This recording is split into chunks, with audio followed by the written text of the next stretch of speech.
இவன் இங்க வர வந்துட்டா தேசத்துல உள்ள மூப்பர்கள் பார்த்து அவனை கல்லறிஞ்சிட கூடாது. அப்ப அவனை சேவ் பண்ணுனா அவன் இருக்கிற இடத்துல இந்த தகப்பன் போய் காப்பாற்றும் வசனத்தை நீங்க கவனிச்சு பார்க்கணும். தூரத்துல வருகிறதை கண்டு, பக்கத்துல வந்ததல்ல, தூரத்துல வருகிறதை கண்டு எப்படி வாரான்னா, நாட்டம் பிடித்த வஸ்திரம், கிழிஞ்ச வஸ்திரம். பன்னிக கூட பன்னிய வளர்க்கிறவன் எப்படிங்க இருப்பான்? சோத்ரம். ஆடு மேய்க்கிறவன் கிட்ட போனா என்ன ஸ்மெல் வரும்? ஆட்டுக்கு ஸ்மெல் வரும். எந்த தொழில் புரிகிறானோ அந்த தொழில் செய்கிறவனுக்கு அந்த தொழில் உள்ள வாசனை வரும். ஒரு கொத்தனார் வேலை செய்யறவங்களை பார்த்தாலே தெரியும்.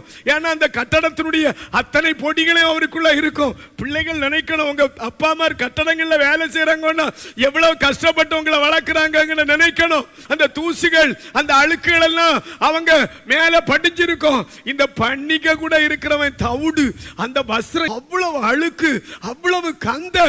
ஆனா தூரத்துல வருகிறதை மகன் பார்க்கல, தகப்பன் பார்த்தான். பைபிள் சொல்லுது, ஓடுறான் ஓடுறான், ஓடி போய் கட்டி பிடிச்சுக்கிறான்.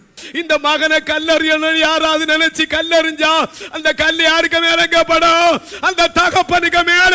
அதுதான் சிலுவையில அந்த தகப்பன் ஜீவனை தந்த அந்த தகப்பன், அவருக்கு அன்புக்கு ஈடாக இந்த உலகத்துல எது உண்டு தெய்வ பிள்ளையே?